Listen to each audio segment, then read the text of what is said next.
Hello everyone. So it is our next class of salient feature of Constitution.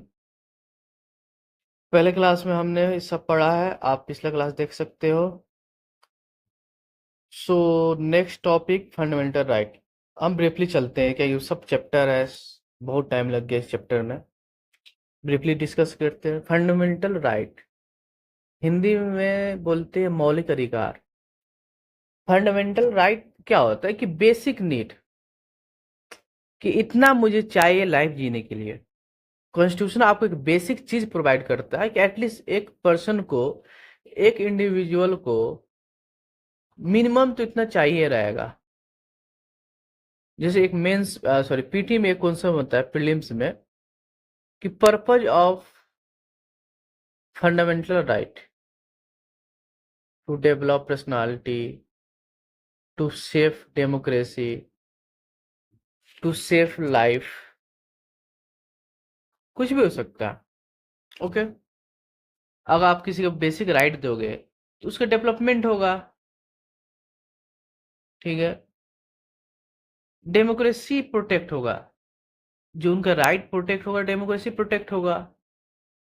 सो ये question बन सकते हैं। तो वही कहानी यहाँ पे है कि फंडामेंटल राइट क्या होता है। फंडामेंटल राइट गारंटी प्रोवाइड करता है। कॉन्स्टिट्यूशन फंडामेंटल राइट का गारंटी प्रोवाइड करता है। ओके, मतलब जो हमारा कॉन्स्टिट्यूशन है वो गारंटी देता है फंडामेंटल राइट आपका डिस्ट्रॉय नहीं होगा, फंडामेंटल राइट आपसे नहीं लिया जाएगा। लेकिन इसके भी बहुत सारे चैलेंजेज है, आगे देखते हैं।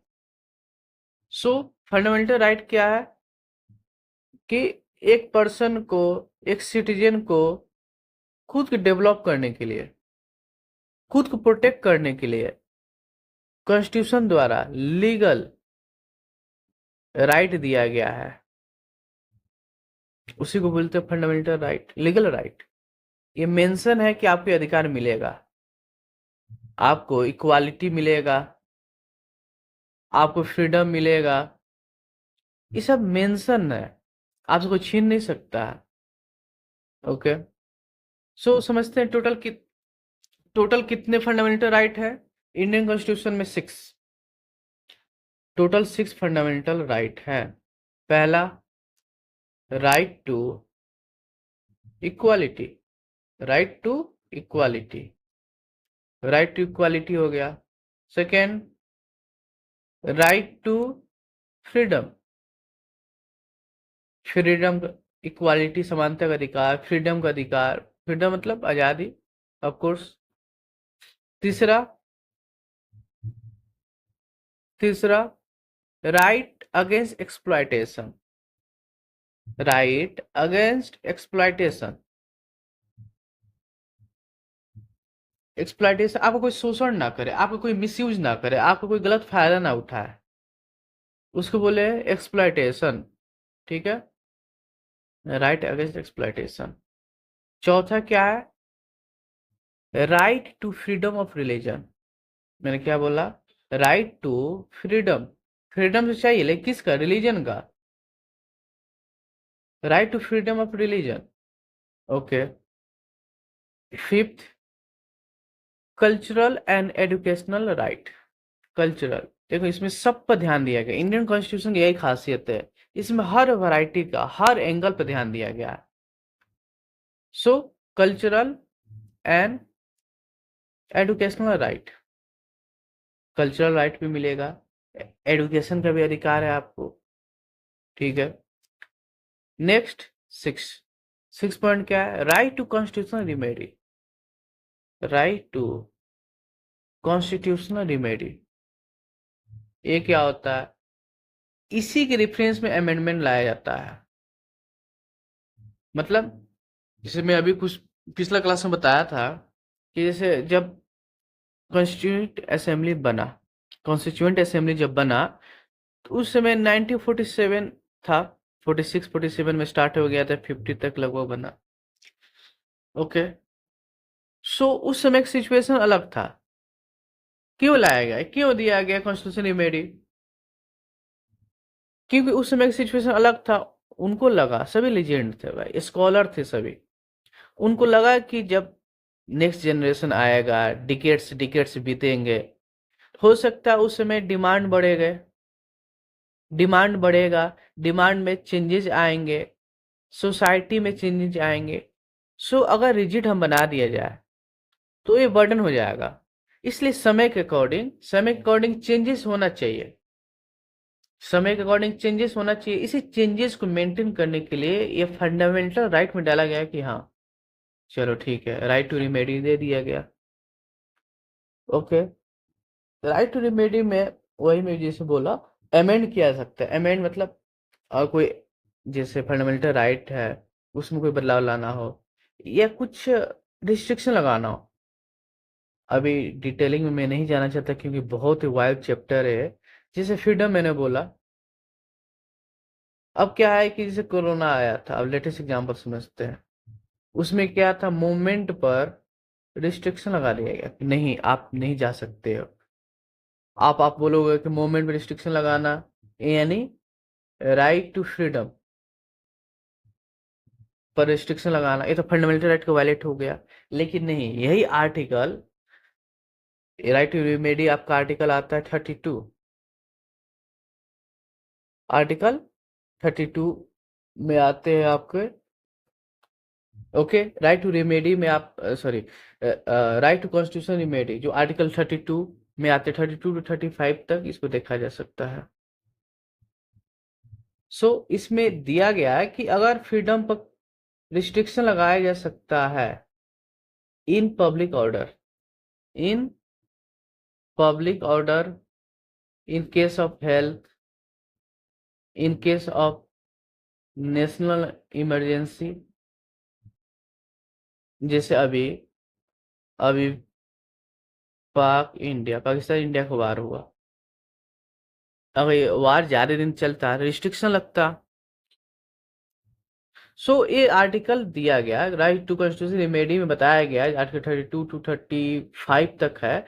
इसमें मेंशन किया गया है कि हम कॉन्स्टिट्यूशन में बदलाव ला सकते हैं, फंडामेंटल राइट में बदलाव ला सकते हैं according to situation, public order. Okay, तो इस जानबूझ के डाला गया, ये हमारे स्कॉलर का दिमाग है जो समझे फ्यूचर को, समझे कि फ्यूचर में क्या क्या प्रॉब्लम आ सकती है, उसके अकॉर्डिंग इसको दिया गया। यहाँ एक ब्रीफ देखते हैं, जैसे राइट टू इक्वालिटी किस आर्टिकल में आता है, आर्टिकल 14 टू 18, 14 से 18, 14 15 16 17 18। Right to freedom article 19 to 22। Right to right against exploitation article 23 to 24। Right to freedom of religion article 25 to 28, cultural and educational right 29 30, right to constitutional remedy 32 35। आप यहाँ पे समझे 31 कहाँ गया, 31 हटा दिया गया है, 31 को हटा दिया गया है। क्यों हटाया गया, क्या हटाया गया, डिस्कस करेंगे नेक्स्ट टाइम, नेक्स्ट चैप्टर में। अभी जानो हटा दिया गया है। आप मुझे कमेंट में बताओ ये कौन सा आर्टिकल था जिसे हटाया गया, किस अमेंडमेंट द्वारा हटाया गया। वैसे भी हम लोग जब चैप्टर वैसे आएगा फंडामेंटल राइट तो हम यहाँ पढ़ेंगे 31 के बारे में, क्यों हटाया गया, क्या हटाया गया। ओके, सो ये हमारा रहा फंडामेंटल राइट। अब नेक्स्ट देखते हैं।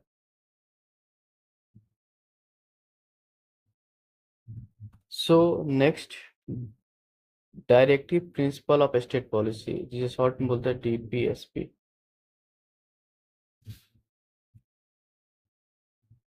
ओके, सो डीपीएसपी क्या होता है, डीपीएसपी सबसे पहले समझता पार्ट 4 में देखने को मिलता है, फंडामेंटल राइट पार्ट 3 में दिखता है, पार्ट 3 में, डीपीएसपी पार्ट 4 में।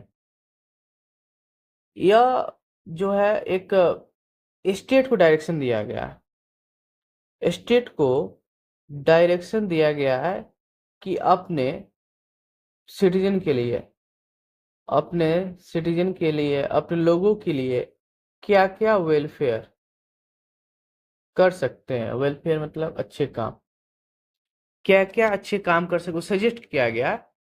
मैंडेटरी नहीं है, आप यहाँ समझना, जैसे फंडामेंटल राइट मैंडेटरी था कि नहीं देना ही देना है, लेकिन डीपीएसपी जो है मैंडेटरी नहीं है, ये स्टेट पे कोई बाइंडिंग नहीं है। ओके, स्टेट पे कोई बाइंडिंग नहीं है, या यहाँ पे लगेगा डायरेक्टिव स्टेट पर, ये डिस्क्रिशनरी है। मतलब डिपेंड करता है स्टेट स्टेट पर कि वो अपने सिटीजन को मैक्सिमम कितना प्रोवाइड कर सकते हैं। ऐसा नहीं है कि अगर बोला गया है कि एजुकेशन देना है, ठीक है, राइट टू एजुकेशन है, तो ये डीपीएसपी में भी आता है, ऑफकोर्स डीपीएसपी में आता है, स्टेट के लिए मैंडेटरी हो गया कि नहीं देना ही देना है। इसमें भी एज रिस्ट्रिक्शन आता है, कितने एज से कम के बच्चों को दिया जाना चाहिए। जैसे आगे डीपीएसपी में कि न्यूट्रिशन सप्लाई करना है, ठीक है, जैसे स्टेट पीडीएस प्रोवाइड करता है। पीडीएस क्या होता है? पब्लिक डिस्ट्रीब्यूशन सिस्टम, जिसमें अन्न वगैरह दिया जाता है। तो स्टेट में इसमें दिया गया, अगर डीपीएसपी में न्यूट्रिशन देना है, लोगों को हेल्दी बनाना है, तो मैंडेटरी नहीं है कि आपको देना ही देना है। अगर स्टेट सक्षम है तो फिल्म प्रोवाइड करे, फोर्सफुली प्रोवाइड करे, ये स्टेट पे डिपेंड करता है। इसमें जुडिशियरी का रोल नहीं होता है। रोल इन दैट सेंस कि जुडिशियरी इन्फोर्स नहीं कर सकता है डीपीएसपी को। इसमें भी बहुत सारे आर्टिकल हैं। ओके, इसमें बहुत सारे आर्टिकल है, जो एक एक आर्टिकल में मेंशन है क्या क्या करना है स्टेट को। सो डीपीएसपी क्या हुआ, बेसिक समझा जाए, डीपीएसपी एक स्टेट को डायरेक्शन दिया गया है कि वो अपने लोगों के लिए क्या क्या अच्छे काम कर सकता है। यानी वेलफेयर वर्ड यूज करते हैं, क्या क्या वेलफेयर में कर सकता है, अच्छे अच्छे काम क्या क्या कर सकता है। ओके, ये रहा हमारा डीपीएसपी। डीपीएसपी और फंडामेंटल राइट, एक बेसिक चीज समझा देता हूँ। डीपीएसपी और फंडामेंटल राइट में क्या होता है? डीपीएसपी एक गारंटी होता है कॉन्स्टिट्यूशन द्वारा। DP sorry sorry fundamental right guarantee होता है कॉन्स्टिट्यूशन द्वारा, बट डीपीएसपी गारंटी नहीं होता है। फंडामेंटल राइट वायलेट होगा तो आप डायरेक्ट कोर्ट जा सकते हो, लेकिन डीपीएसपी वायलेट होगा तो कोर्ट डायरेक्ट नहीं जा सकते हो। ओके, ये बेसिक दो पॉइंट है जो आपको याद रखना है। बाकी जब चैप्टर पढ़ेंगे इसमें देखेंगे।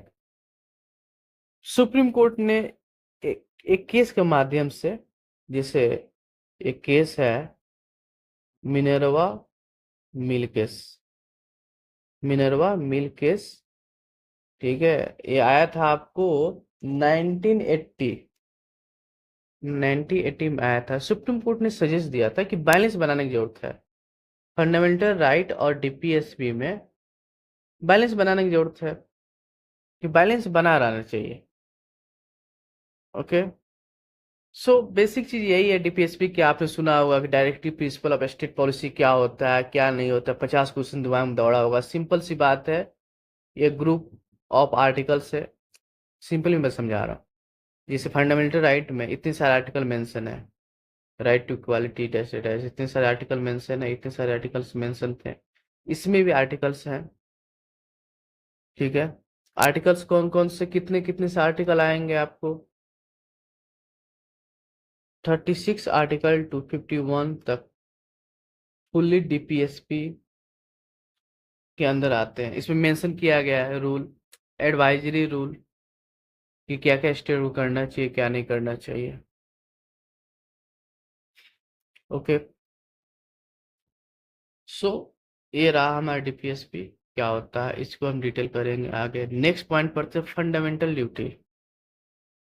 सबसे पहले आपने क्या पढ़ा था? फंडामेंटल राइट जो मैंडेटरी था। डीपीएसपी जो स्टेट के लिए एडवाइजेबल था, कि भाई स्टेट को एडवाइस दिया गया क्या क्या करना है, ठीक, ये तो आपको कॉन्स्टिट्यूशन प्रोवाइड किया है, ये स्टेट की ड्यूटी बन रहा है। एक आता है फंडामेंटल ड्यूटी, ये सिटीजन का ड्यूटी बनता है। ये जो भी सिटीजन है, जो भी हमारे लोग हैं, पीपल्स, सॉरी पीपल, जो भी हमारे, उनका ड्यूटी बनता है कि वो स्टेट के लिए, स्टेट मतलब यहाँ पर कंट्री, कंट्री को स्टेट बोला जाता है। मैंने पहले स्टेट स्टेट को डिफाइन करते हुए समझाया था कि स्टेट कंट्री एक ही वर्ड होता है।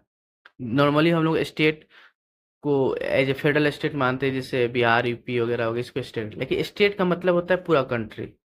वाइड एंगल में, वाइड टर्म में समझा जाए तो स्टेट का मतलब होता है कंट्री। सो फंडामेंटल ड्यूटी क्या होता है? ये सिटीजन का ड्यूटी होता है, कर्तव्य होता है कि वो अपने देश के लिए, वो अपने कंट्री के लिए कुछ करे, गवर्नमेंट को सपोर्ट करे, टैक्स दे, रोड को साफ रखे, पब्लिक प्रॉपर्टी यानी गवर्नमेंट प्रॉपर्टी को प्रोटेक्ट करें, जैसे पब्लिक टॉयलेट हो गया, बसेज हो गए, ट्रेन हो गए, इस सब को प्रोटेक्ट करना, अच्छे से केयर करना, ये हमारे फंडामेंटल ड्यूटी में आते हैं।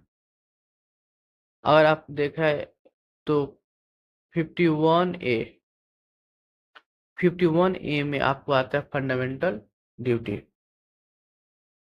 ओके, पार्ट देखा जाए तो पार्ट 4A में, क्योंकि पार्ट 4 में क्या था? पार्ट 4 में था डीपीएसपी। तो पार्ट 4A में आपका आता है फंडामेंटल ड्यूटीज। ओके, आर्टिकल 51 है। इसमें लगभग लगभग नहीं, मतलब टोटल 11 फंडामेंटल ड्यूटी बताया गया है, जिसमें से 10 स्टार्टिंग बताया गया था। स्टार्टिंग मतलब by the constitutional amendment act, by constitutional amendment act. कौन से constitutional amendment act? 42 constitutional amendment act 1970, guess anyone? 1976 ये एक्ट आया था। 42 amendment act, constitution amendment act 1976 में ये एक्ट आया था, जिसके थ्रू फंडामेंटल ड्यूटी और भी बहुत सारी चीज ऐड किया गया था कॉन्स्टिट्यूशन में। Fundamental duty one of them which are added to constitution officially.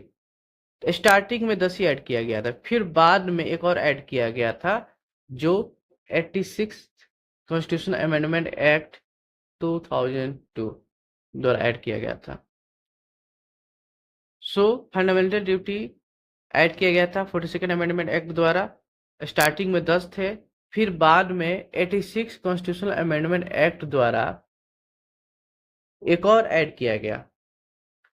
एक क्वेश्चन बनता है भाई, कोई ना कोई बताया होगा ऐड करने को, तो कौन थे वो? कोई इंडिविजुअल नहीं थे, एक कमेटी बना हुआ था। कमेटी का नाम था स्वर्ण सिंह कमेटी। स्वर्ण सिंह कमेटी, ठीक है, एक कमेटी बना हुआ था जिसे डीपीएसपी दिया हुआ है। सो फंडामेंटल ड्यूटी भी बनाई है। अब लोगों का भी कुछ फर्ज बनता है अपने देश के लिए। ओके, सो स्वर्ण सिंह कमेटी ने रिकमेंड किया था फंडामेंटल ड्यूटी।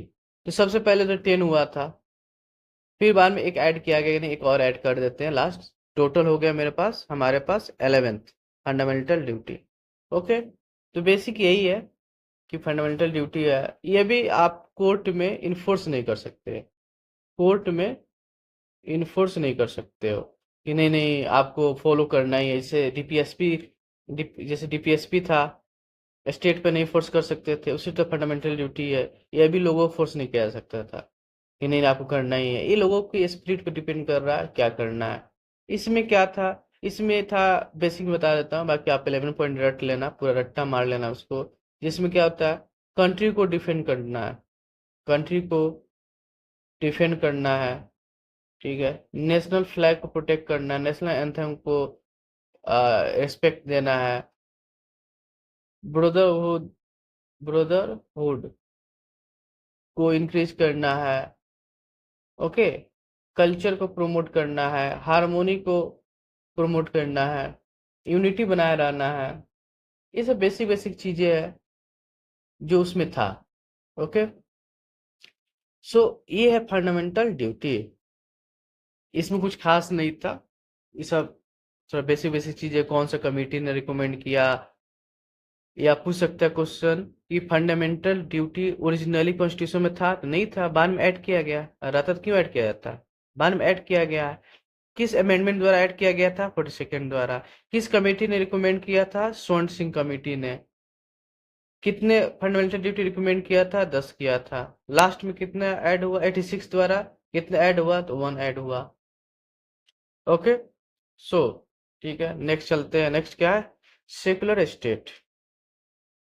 सेकुलर स्टेट क्या होता है? आपने वर्ड सुना, सेकुलरिज्म क्या है? नॉर्मली हम लोग बोलते हैं कि मैं सेकुलर हूँ, मैं सेकुलर हूँ वगैरह। अब बहुत सारा टर्म मॉडर्न जमाने में इसको वर्ड ज़्यादा मिलता है कि मैं सेकुलर हूँ, मैं हिंदू मुस्लिम सिख ईसाई सब कुछ नहीं, सब आपस में आपस भाई भाई, क्या क्या डायलॉग है। ओके, सो सेकुलरिज्म क्या होता है? कॉन्स्टिट्यूशन में सेकुलरिज्म क्या मतलब हुआ? ओके, देखा जाए तो सेकुलर जो वर्ड है इसको ऐड किया गया था। जो सेकुलर ऐड है, सॉरी, सेकुलर जो वर्ड है, जो टर्म है, उसको ऐड किया गया था किस अमेंडमेंट द्वारा? 42nd अमेंडमेंट द्वारा, 1976। जैसे यहाँ में दिखा 42nd द्वारा क्या था? आपका फंडामेंटल ड्यूटी भी था। ओके, 42nd द्वारा क्या हुआ? आपका सेकुलर वर्ड भी ऐड हुआ, और सारे भी बहुत सी हुए हुए हैं 42nd अमेंडमेंट द्वारा। ओके, सेकुलर वर्ड को ऐड किया गया। बट आप सेकुलर का बहुत सारा मीनिंग समझोगे, आप फॉरेन कॉन्स्टिट्यूशन में अलग अलग मीनिंग होता है। कितना मीनिंग ये होता है कि गवर्नमेंट जो है और रिलीजन दोनों सेपरेट हो गए। गवर्नमेंट अलग, रिलीजन अलग। ओके, इंडिया में क्या है? दोनों सेपरेट नहीं है। इंडिया में ये डिफिनेशन फॉलो नहीं होता। आपने देखा ही होगा, टेम्पल का मामला हो, हमारे पीएम अयोध्या टेम्पल में क्या पूजा अर्चना करने गए थे, उसका उद्घाटन करने गए थे, जो भी प्राण प्रतिष्ठा के टाइम गए थे। तो इंडियन कॉन्स्टिट्यूशन जो है सेपरेट नहीं है रिलीजन से। ये तो डिफिनेशन वैलिड नहीं हुआ।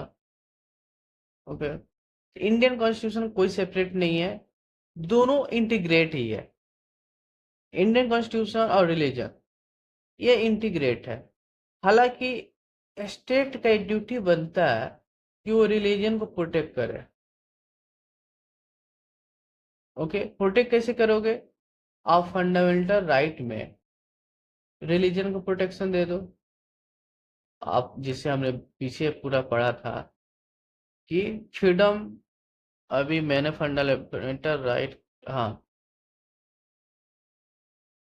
Right to freedom of religion 25 to 28 मिला हुआ है। फ्रीडम ऑफ रिलीजन कौन दे रहा है? कॉन्स्टिट्यूशन दे रहा है। तो ऑलरेडी आप तो रिलीजन की बात कर ही दिए कि हाँ प्रोटेक्ट करना है। प्रोटेक्ट कौन करेगा? गवर्नमेंट करेगा। कैसे करेगा? लॉ द्वारा, लॉ बना करेगा। यानी गवर्नमेंट अलग नहीं हुआ, गवर्नमेंट काम है प्रोटेक्ट करना, इंटीग्रेट है। सो सेकुलर का मतलब इंडिया में नहीं है कि पॉलिटिकल सिस्टम या गवर्नमेंट सेपरेट हुआ, ये लॉजिक नहीं है इंडिया में। दोनों इंटीग्रेट है, पॉलिटी भी और रिलीजन भी। जो राजनीति है, पॉलिटिकल सिस्टम है, वो और रिलीजियस सिस्टम है, दोनों इंटीग्रेट है, काम है प्रोटेक्ट करना। ओके, सो डिफिनीशन क्या हो सकता है? अगर इंडिया के सेंस में बात किया जाए तो इंडिया के सेंस में सेकुलर स्टेट किसको कहा जाएगा? सेकुलर स्टेट अगर डिफिनीशन देखा जाए, सेकुलर स्टेट का अगर डिफिनीशन देखा जाए, सिंपल है कि कोई पार्टिकुलर कोई पार्टिकुलर रिलीजन नहीं होगा। मतलब कोई एक रिलीजन नहीं होगा। कोई भी स्टेट का कि नहीं इंडिया है तो इसका रिलीजन हिंदू होगा, ये होगा कोई ऑफिशियल। और सब कंट्री में ऑफिशियली डिक्लेयर है कि हमारे क्रिश्चियन होंगे, हमारे इस्लाम होंगे, ये सब स्टेट रिलीजन नहीं है। लेकिन इंडिया में कोई ऐसा स्टेट रिलीजन नहीं है, डिक्लेयर ही नहीं है स्टेट रिलीजन। तो पहला लाइन ये होता है, it does not uphold any particular religion as official religion. कोई ऐसा ऑफिशियल रिलीजन नहीं होगा इंडिया का, इस सेंस में इंडिया सेकुलर है। कोई ऑफिशियल रिलीजन नहीं होगा इंडिया कॉन्स्टिट्यूशन के अकॉर्डिंग, यानी सभी रिलीजन इंडियन कॉन्स्टिट्यूशन में इक्वल होंगे, सभी रिलीजन इक्वल होंगे, कोई एक रिलीजन ऑफिशियल नहीं होगा। मीन्स किसी सिर्फ एक रिलीजन को प्रायोरिटी नहीं देना है, सभी को देना है, सभी को प्रोटेक्ट करना है। इस सेंस में इंडिया सेकुलर हुआ। इंडिया का प्रियम्बल, इंडिया के प्रियम्बल में मेंशन है सेकुलरिज्म, ऐड भी किया गया था 42nd अमेंडमेंट द्वारा कि इंडिया सेकुलर कंट्री है। इंडिया किसी एक को नहीं करेगा, सबको करेगा, सभी रिलीजन को प्रोटेक्ट करेगा। स्पेशली आर्टिकल भी मेंशन है जिसमें बताया फंडामेंटल राइट में आर्टिकल मेंशन है।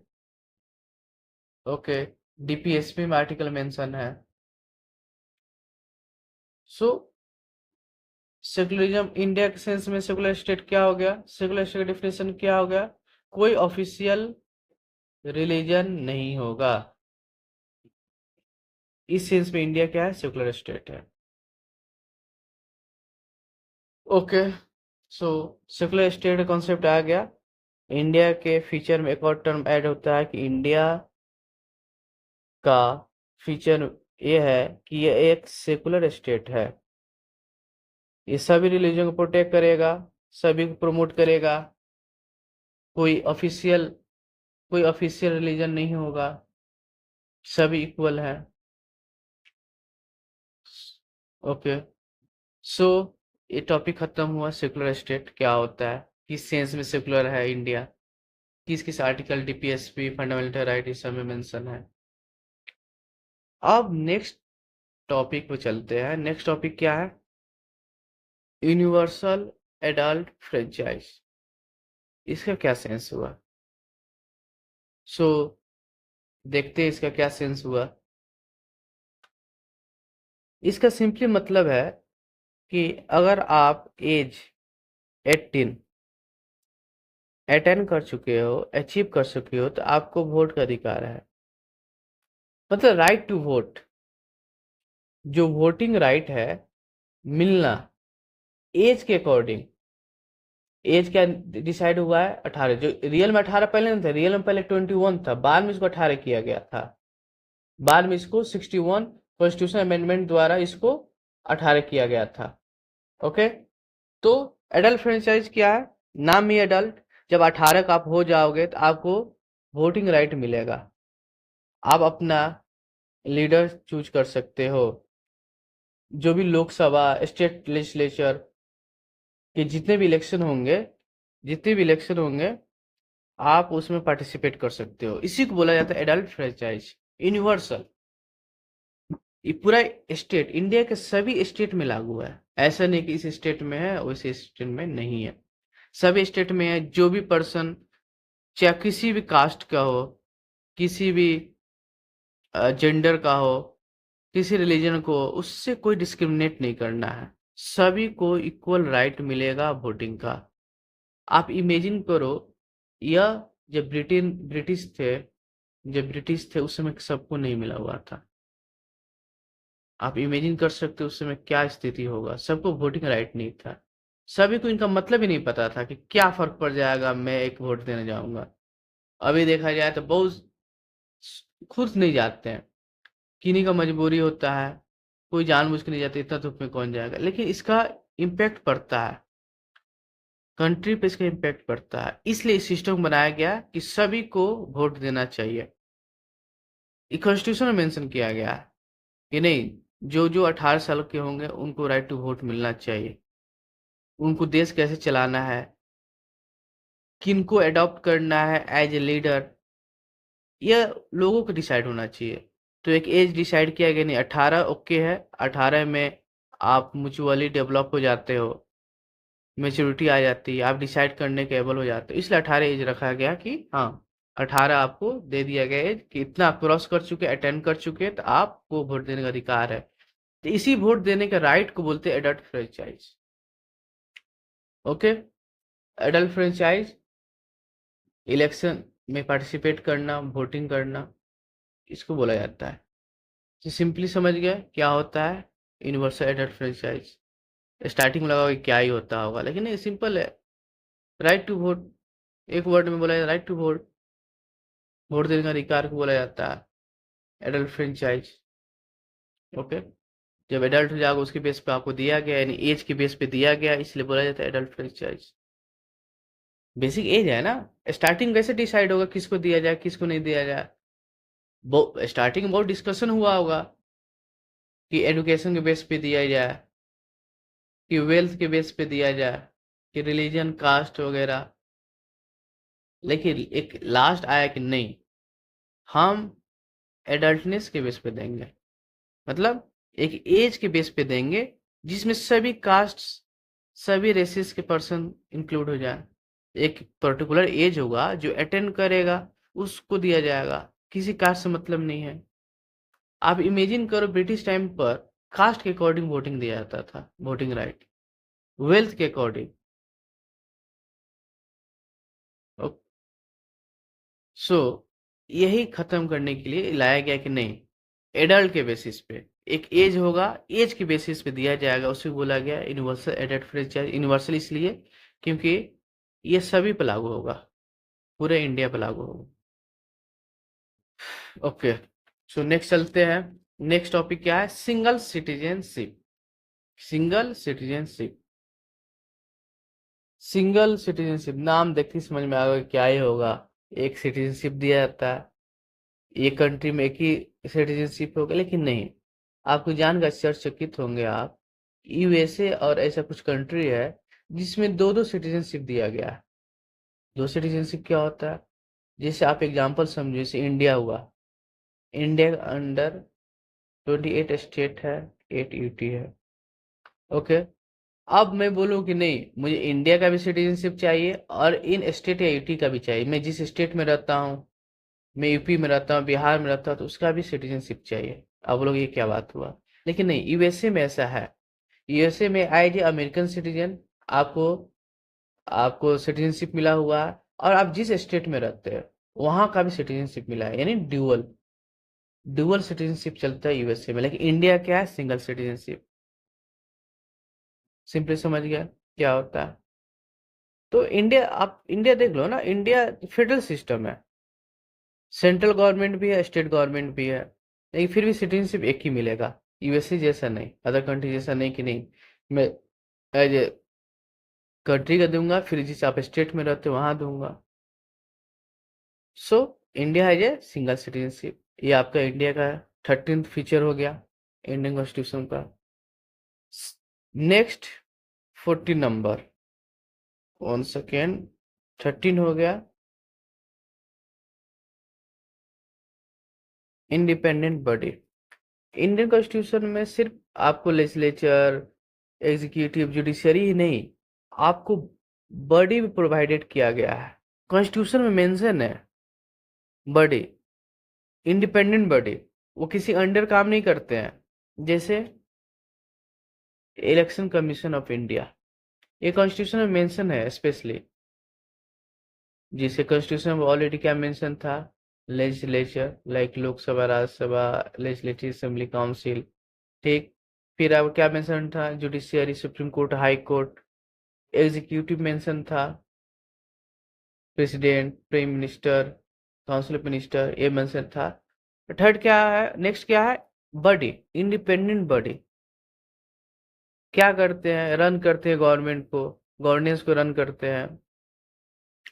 ओके, क्या क्या इंडिपेंडेंट बॉडी है, आपको constitution of, sorry, election commission of India mention है, ये कॉन्स्टिट्यूशन प्रोवाइड है। CAG, controller and auditor general of India, CAG ये मेंशन है कॉन्स्टिट्यूशन में। Union public service commission, UPSC इसको बोलते हैं, ठीक है।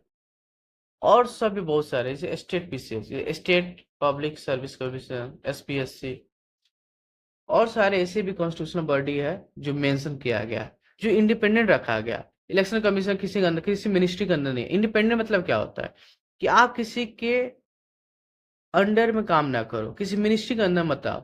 इलेक्शन कमीशन ऑफ इंडिया, इसको इलेक्शन कराना है किसी पीएम का, जो भविष्य में पीएम बने, किसी मिनिस्टर का। अब किसी मिनिस्ट्री के अंडर आएगा तो काम कैसे काम करेगा ये किसी मिनिस्ट्री के अंदर काम करेगा, उनके अकॉर्डिंग काम करेगा।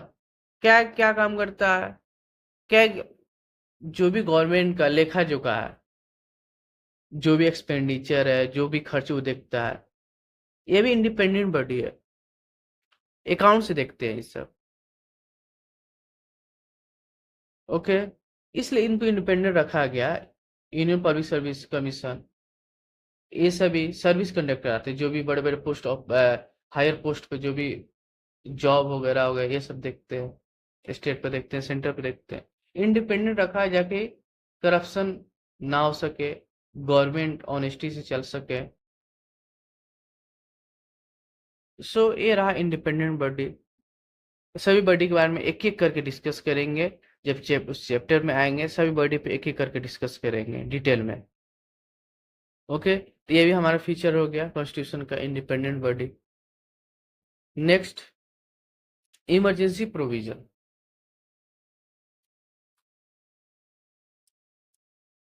लुक, इमरजेंसी प्रोविजन कॉन्स्टिट्यूशन में लाया गया क्योंकि कभी कोई सिचुएशन आ जाते हैं जब कंट्री को एक तरह से बंद करना पड़ता है। बंद करना मतलब एक्टिविटी को, मूवमेंट को बंद करना पड़ता है, क्योंकि रिस्क हो जाता है, इंटरनल सिक्योरिटी रिस्क हो जाता है, इसका बंद होना पड़ता है। जैसे अभी जस्ट पाकिस्तान के साथ वार हुआ,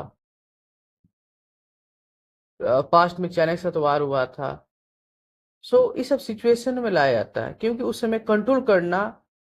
इमरजेंसी का मतलब क्या होता है कि फुली जो पावर होगा किसी एक के पास होगा, जो सभी पावर कंट्रोल करेगा, किसी से ऑर्डर ना लेना पड़े, क्योंकि आप ऑर्डर लेते लेते पता चले कुछ और हो गया। इसलिए लाया गया इमरजेंसी प्रोविजन, ताकि कोई ऐसा कोई घटना हो, जैसे कोरोना टाइम हो गया, यह भी एक तरह से लेकिन इमरजेंसी लगा नहीं था, लेकिन ऐसा सिचुएशन हो जिसे कोई हार्ड डिसीजन लेना हो, जैसे वार ये अभी है, अभी कुछ दिन पहले ही वार खत्म हुआ है। सो तो इमरजेंसी लाया गया कि कुछ ऐसे सिचुएशन हो जहां पर सॉलिड डिसीजन लिया जा सके। इमरजेंसी कौन लाता है? प्रेसिडेंट, सुप्रीम पावर प्रेसिडेंट लाता है, बिना किसी लॉ पास किए। बाद में पास होता है, उसका नियम है कि 1 मंथ 2 मंथ, किसके लिए 1 मंथ चाहिए, किसके लिए 2 मंथ के अंदर पास करना पड़ता है लेजिस्लेचर द्वारा, किसको 2 मंथ चाहिए, किसको कितना दिन चाहिए, ये लाया जाता है। लेकिन स्टार्टिंग में एक वन डिसीजन होता है, प्रेसिडेंट लाता है on the advice of council of minister. Council of minister written में देंगे, तब जाके प्रेसिडेंट इमरजेंसी डिक्लेयर करेंगे। हालांकि ये भी पहले से सिस्टम नहीं था, बाद में प्रोविजन लाया गया था। ठीक है, इसको देखते हैं बाद में, डिटेलिंग करेंगे इसको। लेकिन हाँ, इमरजेंसी कौन लाता है? प्रेसिडेंट लाता है। किसके एडवाइस से? काउंसिल ऑफ मिनिस्टर के एडवाइस से। इमरजेंसी कितने तरह के हो सकते हैं? एक होता है नेशनल इमरजेंसी, एक होता है आपका स्टेट इमरजेंसी, जिसे प्रेसिडेंट रूल भी बोलते हैं, स्टेट में प्रेसिडेंट रूल भी बोलते हैं। तीसरा हुआ financial emergency. Okay, national emergency article 352, state emergency article 356, financial emergency 360। ये सब आर्टिकल है जिसमें मेंशन किया गया है।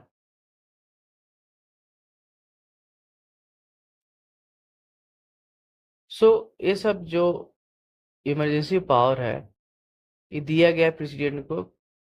जरूरी है, ये सब चीजें जरूरी होती है। ओके, तो ये भी फीचर हो गया हमारे कॉन्स्टिट्यूशन के। इमरजेंसी प्रोविजन प्रेसिडेंट लाते हैं, 3 तरह के होते हैं। National emergency, state emergency president rule बोलते हैं, फाइनेंशियल इमरजेंसी 352, 356, 360, ये सब आर्टिकल है इमरजेंसी के। सो इमरजेंसी खत्म हुआ, ये फीचर खत्म हुआ, 15 फीचर खत्म हुआ। अब आते हैं 16 फीचर। क्या है? 3 tier government. Three tier government समझते हैं। देखो, जनरली अभी हमने क्या टर्म सुनते आ रहा था, सेंट्रल गवर्नमेंट, एक होता है स्टेट गवर्नमेंट, दो गवर्नमेंट, लेकिन एक तीसरा गवर्नमेंट ऐड हुआ। 73rd कॉन्स्टिट्यूशन अमेंडमेंट एक्ट 1992 द्वारा तीसरा गवर्नमेंट ऐड हुआ, जिसका नाम क्या था? एक नाम था पंचायती राज इंस्टीट्यूशन, दूसरा क्या नाम था? दूसरा नाम था म्युनिसिपालिटी, म्युनिसिपालिटी, म्युनिसिपालिटी सिस्टम। सो मैंने क्या बोला? पहले क्या गवर्नमेंट था? पहले सेंट्रल गवर्नमेंट, जो यूनियन गवर्नमेंट भी बोलते हैं उसको। दूसरा क्या गवर्नमेंट था? State government. तीसरा क्या काम था? पंचायती, पंचायती जिसको ग्रामीण, rural local government, rural local government. दूसरा urban local government.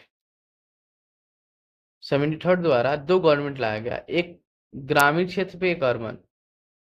Rural local government जिसे बोलते हैं पंचायत, इसको बोलते हैं पंचायत। दूसरा क्या होता है? अर्बन, अर्बन लोकल गवर्नमेंट जिसको बोलते हैं म्युनिसिपालिटी। ठीक है, इस 73rd अमेंडमेंट द्वारा लाया गया इसको, इसको थर्ड गवर्नमेंट बोला गया, third level government. Tier 1 government, tier 2 government, tier 3। Union level, central level, state level, ये हो गया यूनियन, पूरे इंडिया के ऊपर। फिर एक आता है स्टेट, फिर एक आता है सभी स्टेट का बेसिक लेवल पे आता है, लोकल लेवल पे आता है, जिसको बोला जाता है पंचायती या municipality. Urban local, sorry rural urban, ये बोलता है थर्ड। 1 2 3 टीयर गवर्नमेंट हो गया। तो टीयर गवर्नमेंट क्या होता है? इंडिया का फीचर है कि भाई हम यूनियन पर भी गवर्नमेंट रखेंगे, फिर स्टेट रखेंगे, एक होगा जो district level, panchayat level, municipality level पर रखेंगे। डिस्ट्रिक्ट लेवल आप बेसिक रूप में समझ सकते हो, इसका पूरा एक चैप्टर आता है, उसका पूरा डिटेलिंग पढ़ते हैं। सो ये हो गया थ्री टीयर गवर्नमेंट। आप शेड्यूल आप शेड्यूल 11 12, 11 में पंचायत, 12 में आपका है म्युनिसिपालिटी, इसमें आप देख सकते हो। ओके, सो ये रहा थ्री टीयर गवर्नमेंट। अब नेक्स्ट फीचर देखते हैं, कोऑपरेटिव सोसाइटी। क्या होता है कोऑपरेटिव सोसाइटी? सो कोऑपरेटिव सोसाइटी क्या होता है? एक ग्रुप होता है इंडिविजुअल का, पीपल का, जिसका कॉमन डिमांड होता है, कॉमन डिमांड होता है। जैसे फॉर एग्जांपल, जैसे आप कहीं भी ले लो, जैसे यूनियन, जैसे लेबर यूनियन, आपने सुना होगा लेबर यूनियन। इसमें एक ग्रुप होगा जिसका कॉमन डिमांड होगा कि मुझे इतना 8 घंटा काम करना है, 1 घंटा ब्रेक चाहिए, खाना चाहिए, तो एक ग्रुप बन गया। ऐसे ही बहुत सारे एनजीओ देखे होंगे, बहुत सारे एनजीओ देखे होंगे, सेल्फ हेल्प ग्रुप देखे होंगे, ये सब कोऑपरेटिव सोसाइटी के अंदर आते हैं। क्या होता है? ग्रुप हुआ, कॉमन डिमांड हुआ, म्यूचुअल प्रॉफिट हुआ कि नहीं, हम लोगों की हेल्थ के लिए काम करेंगे, लोगों को अन्न दान करेंगे, क्लॉथ्स देंगे, कपड़े लत्ते देंगे। सो एक कोऑपरेटिव सोसाइटी इसके अंदर सब आते हैं। सिंपली ग्रुप होता है लोगों का जिसके कॉमन इंटरेस्ट होता है, जिसे मैं बता ही दिया, एनजीओ, सेल्फ हेल्प ग्रुप, ठीक है, लेबर यूनियन, ये सब आते हैं कोऑपरेटिव सोसाइटी में। तो क्या कोऑपरेटिव सोसाइटी ओरिजिनल कॉन्स्टिट्यूशन में था? नहीं था। इसको ऐड किया गया 97th कॉन्स्टिट्यूशन अमेंडमेंट एक्ट 2011 द्वारा, इसको ऐड किया गया। इसको ऑफिशियली दिया गया कि नहीं भाई, ये अच्छी बात है, ग्रुप बना के अपना बेसिक डिमांड कर रहे हो, ये लीगल बात है। लीगल राइट मिल गया कि हाँ आप यूनियन बना सकते, लेबर यूनियन, एनजीओ बना सकते हो, लीगल राइट दिया गया। इसको फंडामेंटल राइट जैसे आर्टिकल 19 द्वारा प्रोटेक्ट किया गया। हाँ, आर्टिकल 19 में मेंशन किया गया कि आप अपना कोऑपरेटिव सोसाइटी यानी ग्रुप बना सकते हैं। आर्टिकल 19 में कोऑपरेटिव सोसाइटी बनाने का फंडामेंटल राइट दिया गया। ओके, फिर डीपीएसपी में मेंशन किया गया आर्टिकल 43 बी, ये डीपीएसपी का आर्टिकल है। यहाँ पर भी आप कोऑपरेटिव सोसाइटी को मेंशन किया गया, अलग से पार्ट दिया गया, जैसे पार्ट 9 बी, इसमें कोऑपरेटिव सोसाइटी को मेंशन किया गया। तो बेसिक क्या है कि ये जो अमेंडमेंट द्वारा आया था, इसमें एक बेसिक राइट, लीगल राइट मिल गया कि आप अपना यूनियन बना सकते हो, अपना सोसाइटी बना सकते हो, कॉमन इंटरेस्ट ग्रुप बना सकते हो, गवर्नमेंट में प्रेशर बना सकते हो, जिसे प्रेशर ग्रुप भी बोलते हैं। ठीक है, सेल्फ हेल्प ग्रुप बना सकते हो, जो बना के लोगों को हेल्प करोगे, एनजीओ बना सकते हो। तो ये लीगल राइट दे दिया गया। तो ये सब आपका फीचर हुआ। यहाँ पर आपका साइलेंट फीचर तो कॉन्स्टिट्यूशन खत्म होता है। तो हमने क्या क्या पढ़ लिया, कोऑपरेटिव सोसाइटी क्या होता है, ये सब फीचर हो गया। 3 tier government, emergency provision, independent body, single citizenship, universal adult franchise, secular state, लगभग यहाँ आप देख सकते हो। ये सभी हम आज फाइनली हमारा साइलेंट फीचर खत्म हुआ। ये साइलेंट फीचर खत्म हुआ, एक क्लास और लेंगे जिसपे हम पढ़ेंगे कि जो साइलेंट फीचर है उसका क्रिटिसिज्म पढ़ेंगे। जैसे क्रिटिसिज्म ऑफ द कॉन्स्टिट्यूशन, जो भी कॉन्स्टिट्यूशन है, जो भी इसके फीचर है, फीचर कितने लायबल है, फीचर में जो भी फीचर इसको मिले हुए हैं, या बेसिकली ये कॉन्स्टिट्यूशन के बारे में है, कॉन्स्टिट्यूशन के अगेंस्ट है, क्रिटिसाइज किया गया कॉन्स्टिट्यूशन को। क्या कॉन्स्टिट्यूशन बोरोड कॉन्स्टिट्यूशन है,